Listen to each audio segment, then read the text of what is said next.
class. I am going to start recording this lecture now. We've already prayed and we did the ComArts survey. And so now let's start talking about the next section of class that we'll be involved in. And I hope that there is a layer of fun for this particular way of doing digital advertising called native advertising. And with native advertising, it's something that we talk about in the principles of advertising class, but we don't focus on it a whole lot. And the first time I taught print copywriting, we talked about native advertising. But I think Kate's the only person who has talked about it. Then after that, I took it out of that syllabus because there just wasn't time to really cover it. And I'm rolling it into this class instead. All right, so native advertising. This is an advertising message that is supposed to be so similar to the style, the publication, the website that it's on, that it looks like it belongs. It doesn't look like a traditional ad. It looks like something that the editors decided to put into this, and let's talk websites let's talk about a website in particular. So it looks like the editors of a website decided that they wanted this ad, perhaps that they had one of their staff reporters write it up, or they paid a freelancer for it, but it doesn't really look like an ad. But it is sponsored, it is an ad, and it is identified on the message that it is sponsored or promoted by. So it is identified as advertising on it. The content of a native ad should align with that publication, and publication, we're talking website right now, that we want, we'll spend this whole time just talking online publications.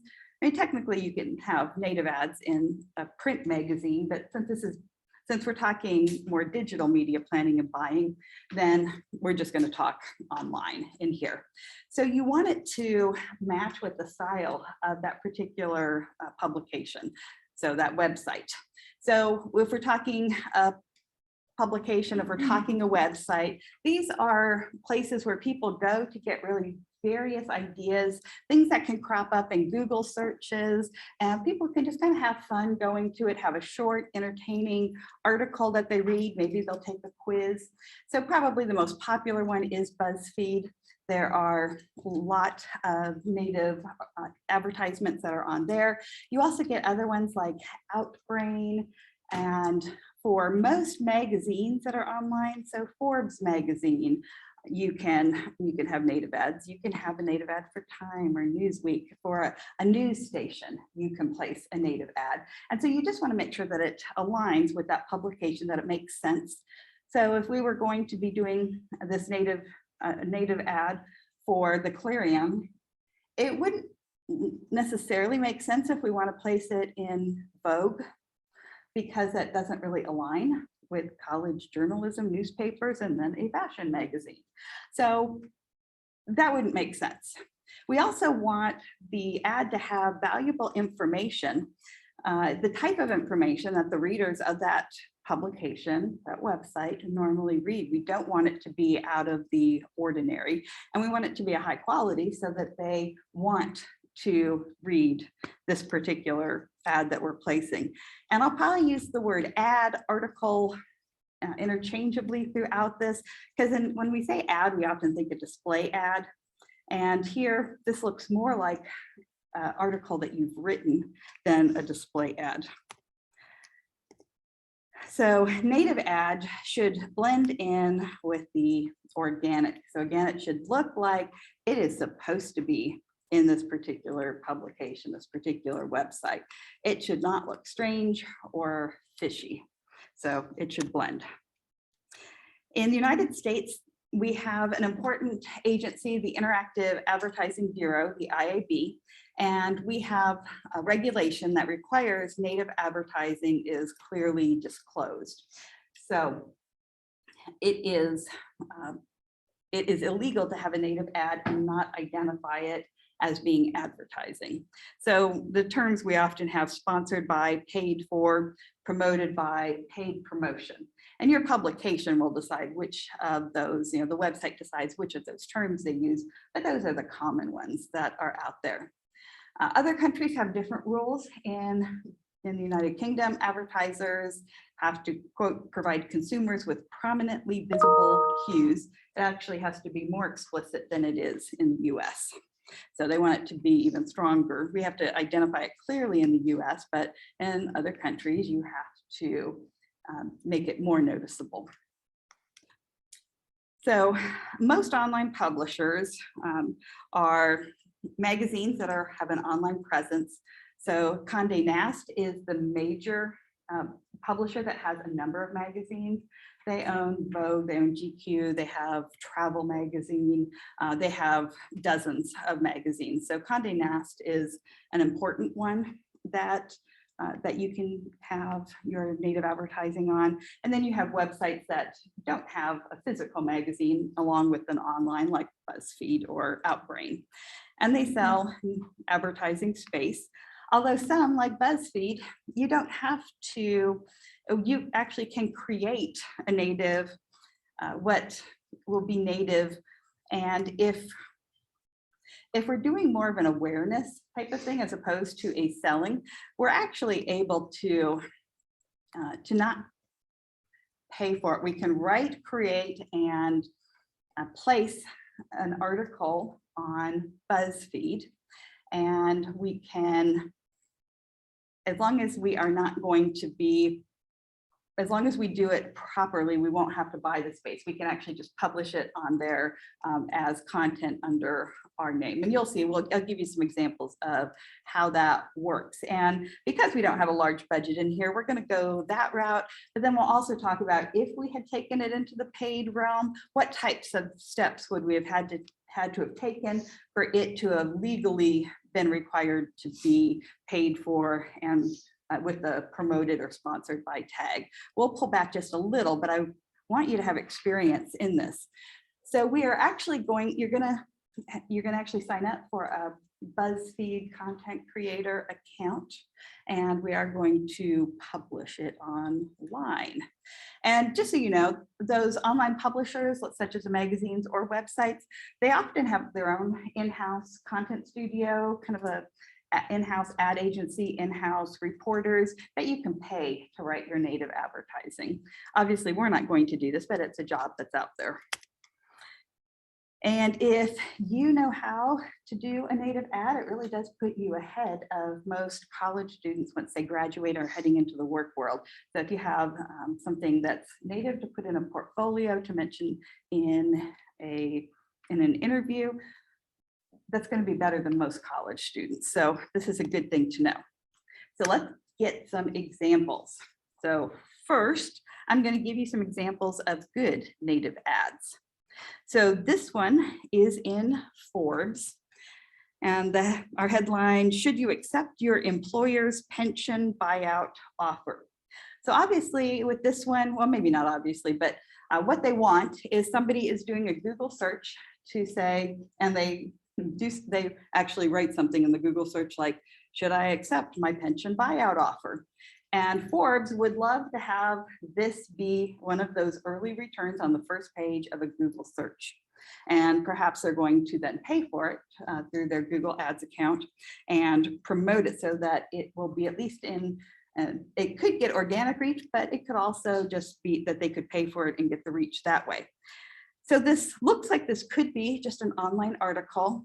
It is written by Fidelity, and Fidelity is an investment company. So we have here that this was written by the Fidelity Viewpoints team. And so we have this, and then Forbes brand voice, the Fidelity voice. And it's just, this is a nice one. It offers information that's valuable, not just necessarily common knowledge. So if somebody has gotten to this from a Google search, they actually would find value in it. It's not just, it's not clickbait where it's nothing. It's something that brings value to them. Here's one from BuzzFeed, and it is 10 quotes every grad needs to read. And we know that it is that this was here as an ad. Actually, okay, so no, this one isn't an ad. This was a free one. So you'll see that it's from HarperCollins, and it says, this post was created by a user and has not been vetted or endorsed by BuzzFeed's editorial staff. And it's not one they paid for. It's HarperCollins, which is a publishing company. So it's a business doing this, but they are not, there's not a sales pitch here, so they haven't paid for it. But they are hoping that people will like it well enough that they'll read the whole thing, that they'll want to read the quotes. And of course, quotes relates to a publishing company. That kind of makes sense. And so they can get people kind of interested, engaged, and at the bottom somewhere there are probably, and it's really from a speech, "You are not special." And HarperCollins, I'm sure, got permission to use that. So this will be kind of similar. We have a quote here, we have a meme, and then they would have 9 more of those following it. Here's another one, and this one, woman going to take quick break after filling out name, address on tax forms. So nobody looks forward to doing taxes. So this was on The Onion, which is our publisher, The Onion, and their satire. They are an online publisher that does things that are, they're funny. They're a take on what's happening in real life, supposed to be wry, sardonic humor. And so in this case, the company that has sponsored it, H&R Block, which we do see, they say sponsored post at the top of the yellow box, that H&R Block matched the feel of this publisher. They made it sarcastic that, taxes are so bad that after you fill out your name and address, you have to have a break. And so they met the needs of who's ever on The Onion. Hopefully they'll be amused by this. All right, so those are some good examples. Let's look at some bad examples. This was in The Atlantic, which is an online magazine.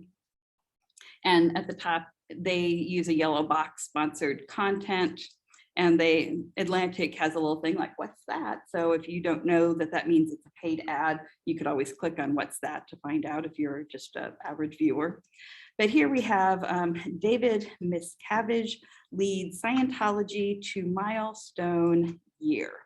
And so this is basically a promotion puff piece for Scientology, the Church of Scientology. And why I say this is a bad one is it's really not written in the style of Atlantic. This is not the type of thing you would find in The Atlantic. The Atlantic is a magazine that caters to kind of upper class, urbane, fairly intellectual people. And a puff piece on Scientology is not the type of thing that is going to resonate with them.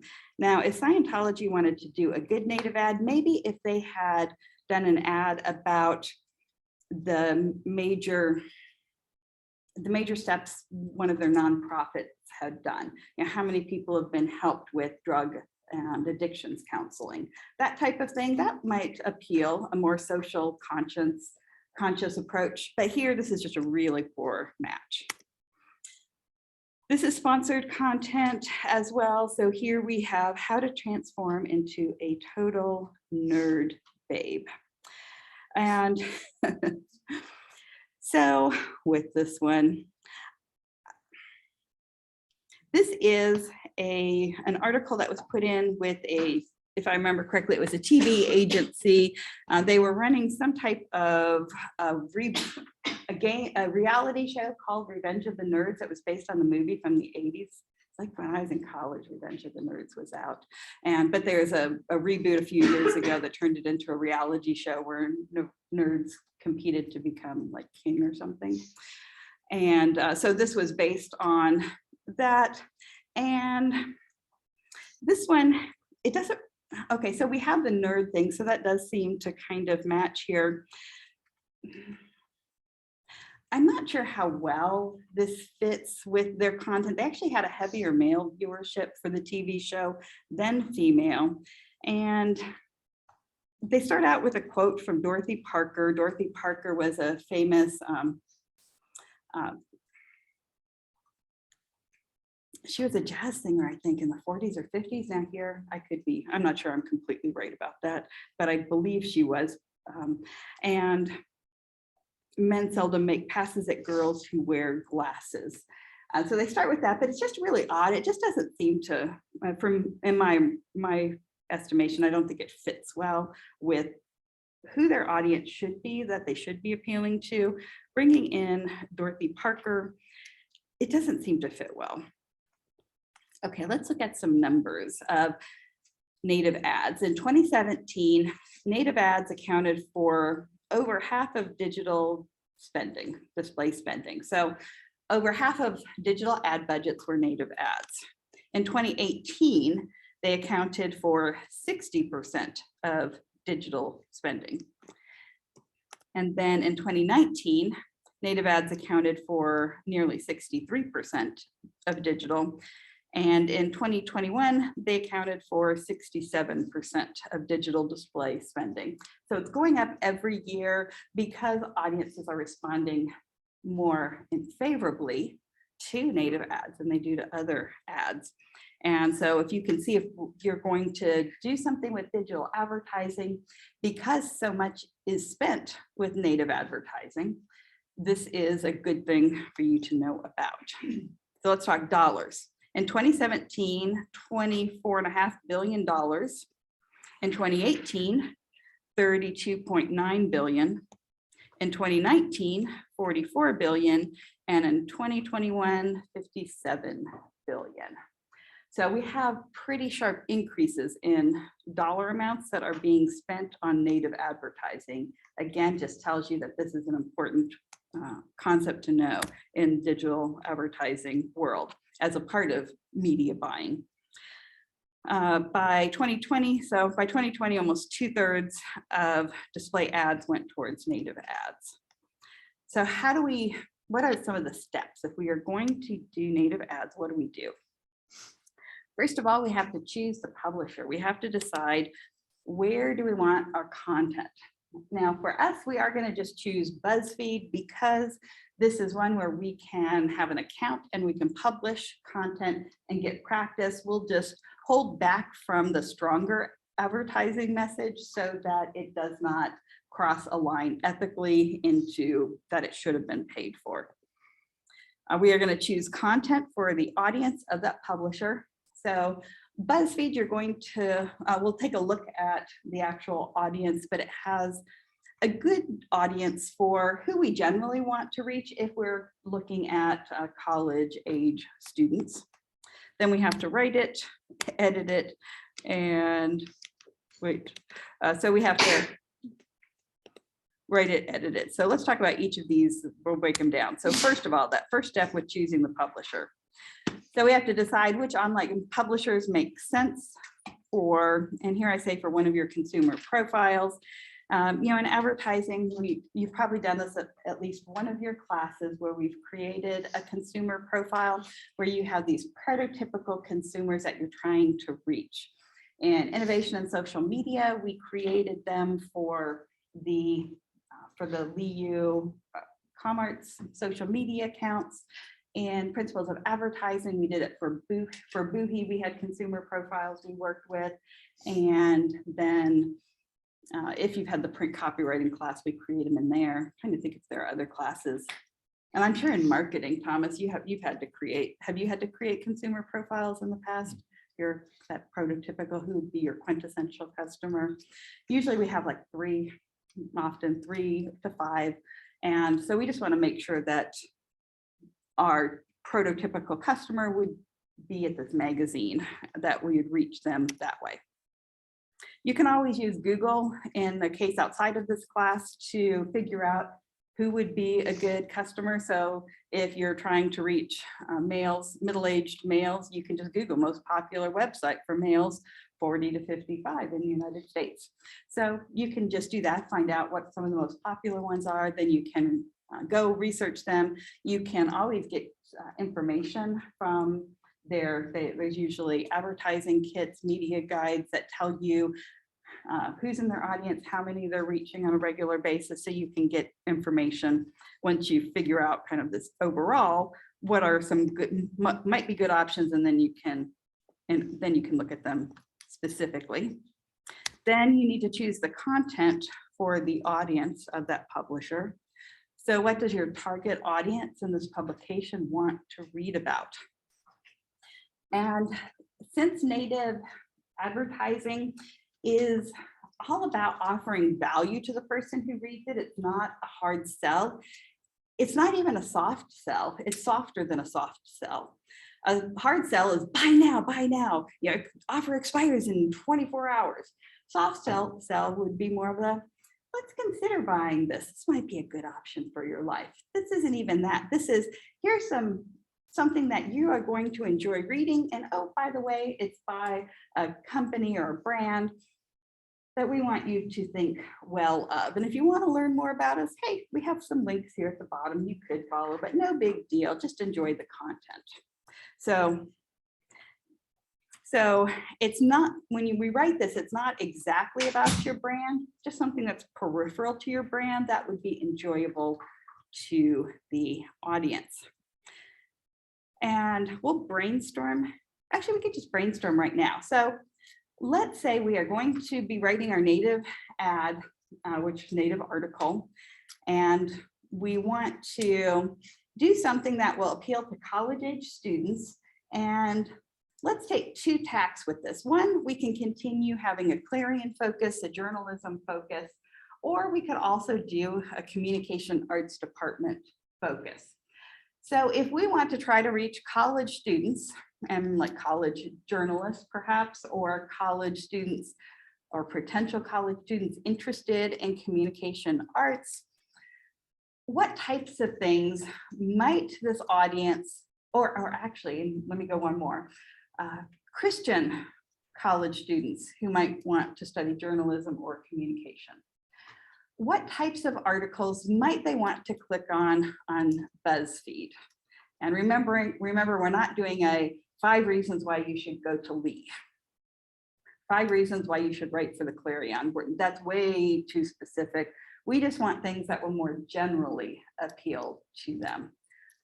So I think about like living the good life or like a faithful life or something like that would get a lot of interest from students, especially.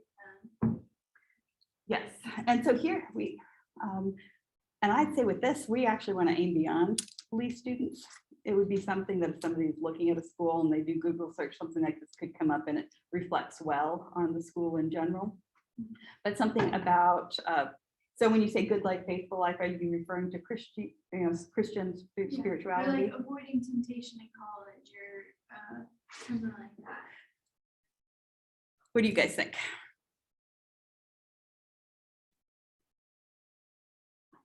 I mean, it's a good idea. So I think the temptation could be a little loaded and could get some people writing mean comments on it, which that actually helps you in the algorithm when people write mean things. So it's not really a problem as long as they're not too hateful. But they don't start saying untruths. So actually, I mean, I guess that could be fine. But I might be maybe more positive than the temptation one. Maybe kind of the more balanced life kind of thing, balanced Christian life. This is my guess, and you guys would probably know better than me though. So you're in the right age category. What else?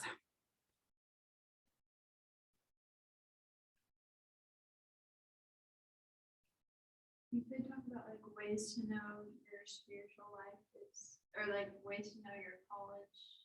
Wait, but it sounds really good in my head. I just gotta put words to it. Like ways to know your home at your college.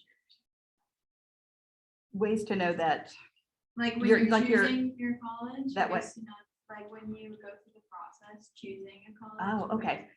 Ways to know which college is kind of the best fit for you. Kind of, yeah. And then kind of give some categories of things that would be important. Okay, yeah, absolutely. I think that makes a lot of sense. That one of them could be the spiritual. Yeah, and so and that way, and the spiritual is one part of it. And you could actually, I mean, that can really be aimed at regardless of their spiritual choices, but it's something that they should think about so that it's a good match. So I think that could be, that could give you a larger audience than one that is kind of Christian focused. But Christian focused is good too, because it's not that we always want a larger audience. We can have lots of choices about what we do. What else?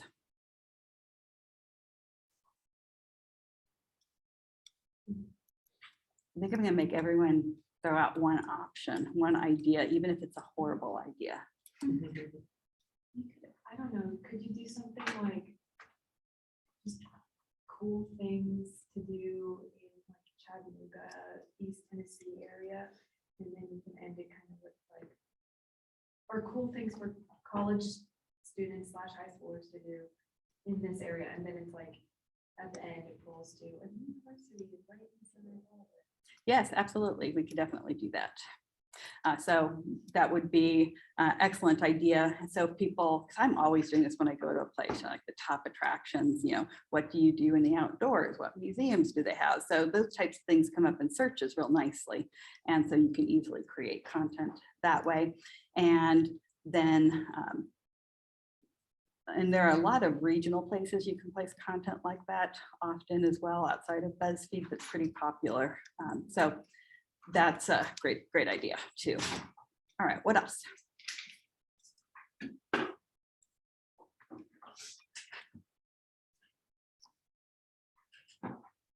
Everyone but Thomas has to give an idea because he doesn't know what we're doing.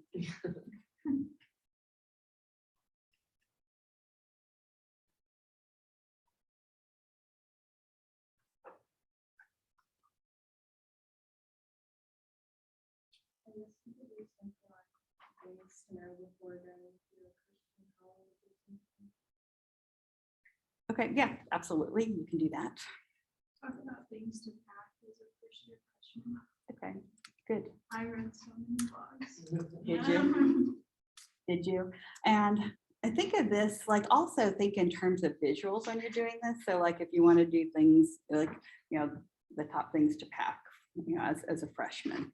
And then you get out some of those memes that are out there that you can put in, or a clip from a movie or something, little video where somebody's freaking out over sheets that are too small for the bed. Things like that, that somebody could think about. And then again, it has kind of that general, that would could potentially have a large audience. Good. All right, we have a few more to go through, more ideas. I read something about this once when I was in like high school. I could probably find the article if I tried hard enough, but it was like how to know that you're a B student, and it was like a list of like 10 things that were just like stereotypical about me. Okay. And was it positive or negative? It was generally Positive, but it had fun with it, maybe. Yeah. It was like you go to the calf and refuse to eat it international or something. Okay. Just like random like stereotypical things about me that we all find funny. Yeah. The ring by spring thing and stuff like that. Like, I think that was one of the options. Okay.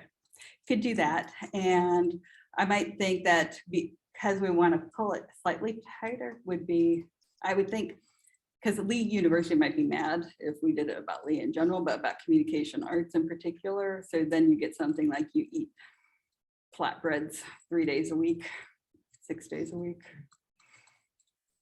Pointed in the hole Yeah. for 30 minutes, wait for cafeteria to look good. Yeah, we got that. Takes 30 minutes to walk from your dorm to the communication arts building, if you like, you live in Bob. BOB. So you could do something like that. Good. What else? Kind of what you were saying, like about the walk, time management coming in the league. Yes, absolutely. Especially if it's down on campus. Yeah, so I think time management, and that one you could take into a large audience direction as well. So just time management for college students. And you know what, since you can use your own experience as well. You're an athlete. I would probably say time management for college athletes. And what are the things that you do to fit, what are the best things to do to fit everything in?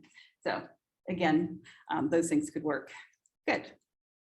Got 3 more ideas to go. You do something like transition with time management or with things to do outside of school, like activities and day trips, like that. Instead of leaves like right by all this to the activities. Well, I think that is what she said. I like your idea.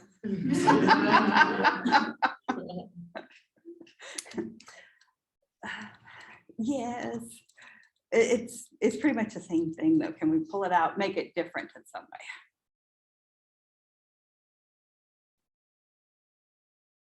Think about it.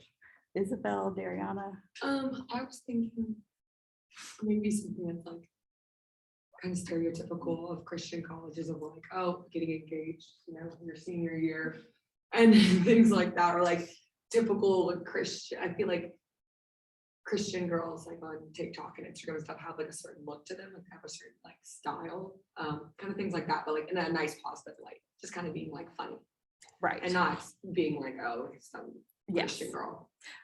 Well, I mean, you can even do the you know, the "Hey Christian Girl" pickup lines. Okay. You know, but you would have them, but also have this like, hopefully it would be the focus, I would hope, that this is a stereotype that you have, but yeah, you might not actually see it all that often. They're more funny, fun stereotypes than reality, but Imagine ways to pick up a Christian girl. Yeah, there you go. Pick up lines to use on your local Christian girl. Yeah. or ways not to pick up the Christian girl or boy. You know, like the God told me this morning that we're going to get married. Yeah, exactly. Or Even like though we've never dated. always going on coffee dates and stuff. some things, you know. Yeah. So those are things that you could do. All right, Isabel. I was thinking we could do like a quiz where it would be like which dorm style is the best for you, and then do like the different options would lead you to the different Excellent. styles, departments. Excellent. Yeah, that would be great to do something like that. Quizzes are really popular. And so if you can get a quiz promoted, like BuzzFeed will promote the free content that's there. And a quiz definitely is something that they like promoting if people enjoy taking it. I apologize. That's okay. I know. You're fine.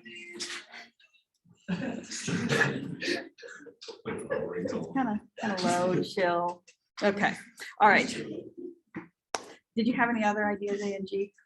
What about like what majors, right? Can you do, like, different majors that Great. we offer?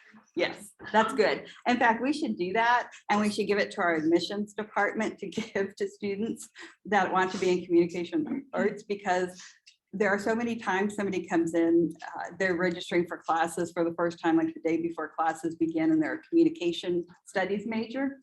And I sit down with them and I'm starting to put them in classes.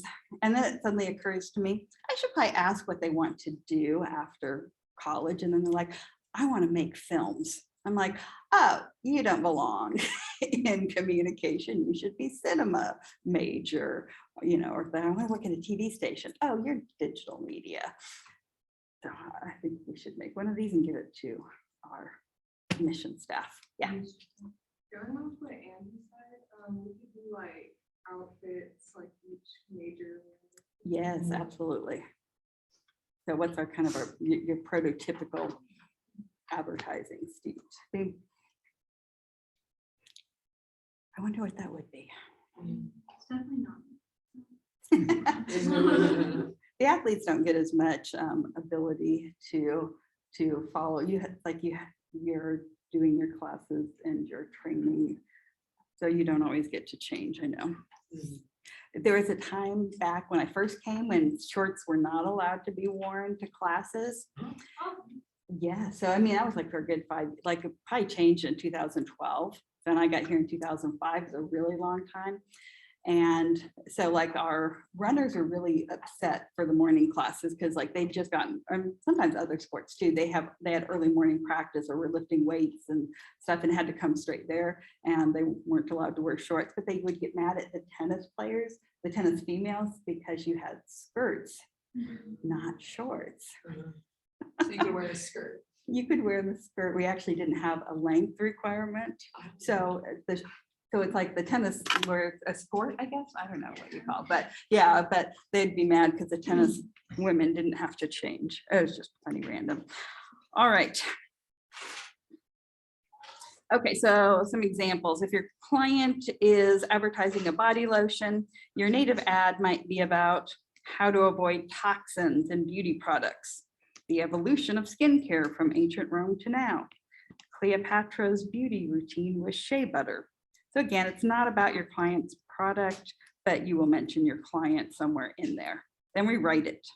We use a lot of white space in native advertising. We have very short paragraphs, 1 to 2 sentences, most paragraphs, so it's real short.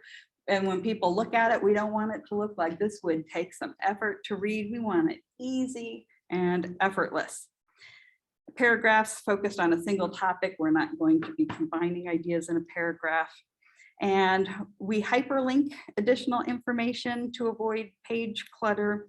So if you have an article that uses some kind of research, we provide a hyperlink as opposed to providing a bibliographic reference citation. So here, like, we have this, it says example here. So like that's a hyperlink I have here. So let's follow the hyperlink. Well, and in order for, I need to stop that share and share my screen for a moment.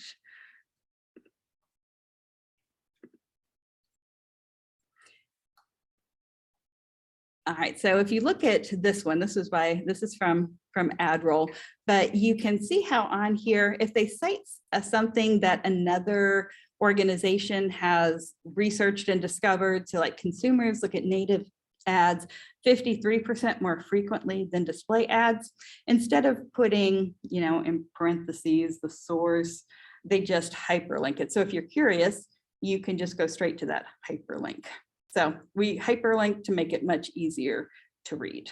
All right, so we'll go back to the PowerPoint.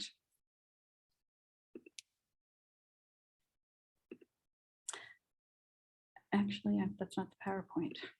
Come on. There we go.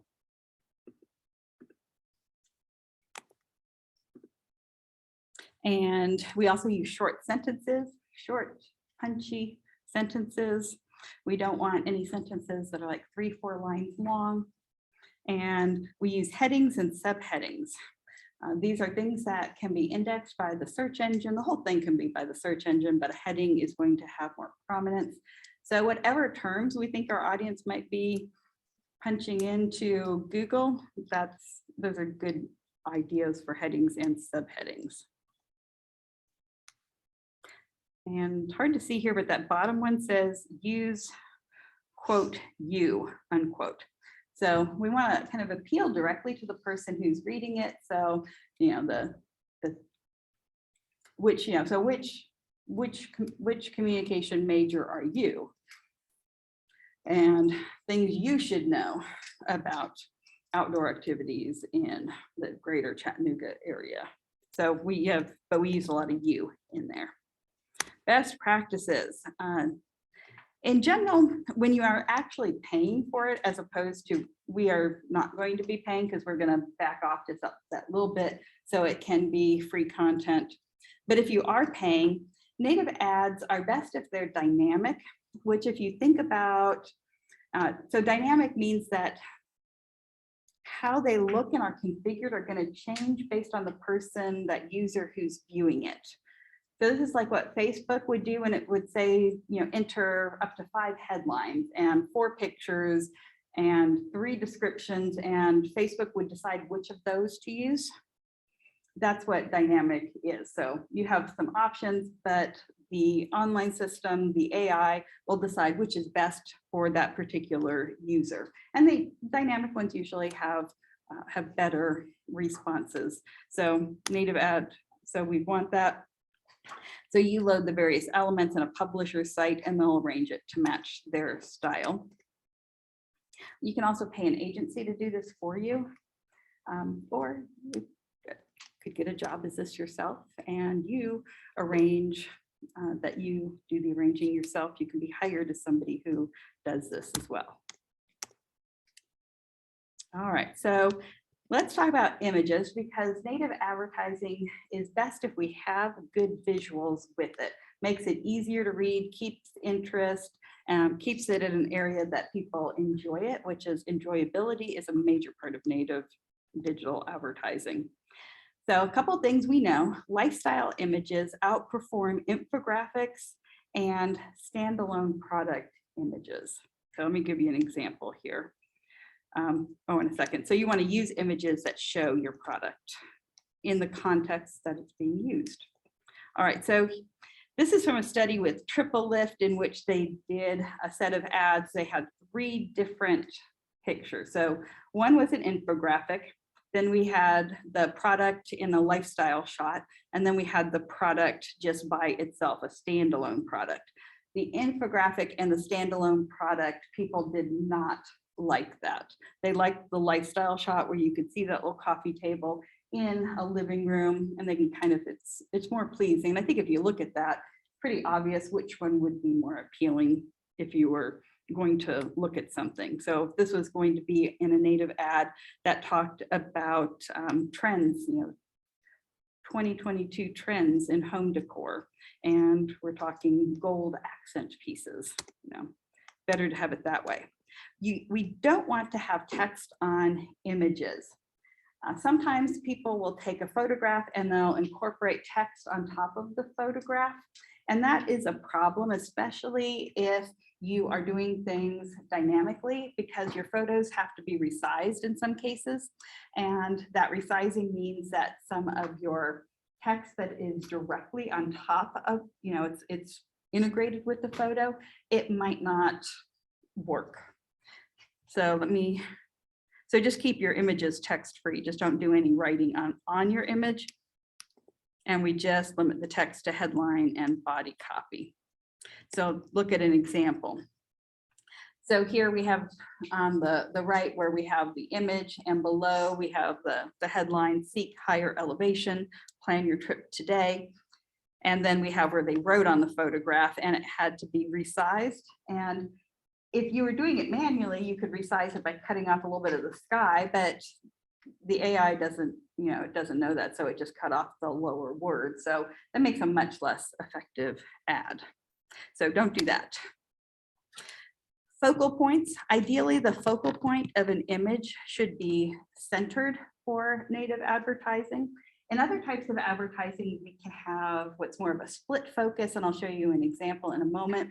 But with native ads, we just want one place for the eye to fall if possible on your visual, because the visual is just one element and we want them to move to reading of our little bit lighter content. And so we don't want them to spend too much time on the visual. And also, it could also mean if we have visuals on edges that they could be cropped out in a way we don't want. So we have the example of what works, the 2 women in the center, and then we have the 2 women on either side. And if they had to make it narrower, part of the women would be cut off if they did that for this one. So again, just be aware of that. And let's see. I think we are going to deal, this is a short video, the neuroscience behind native advertising, but I think we're going to start next class with this rather than get into it right now. I don't want to start it and not be able to finish it. So we are going to wrap up here. Keep thinking about ideas because we will be starting to write it in a little bit. Any questions?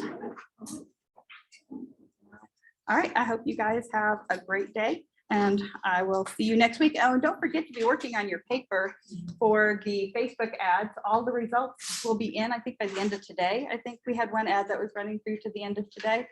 So you should be able to go through, look at those, write your paper and turn it in a week from today. All right, have a great day and great weekend.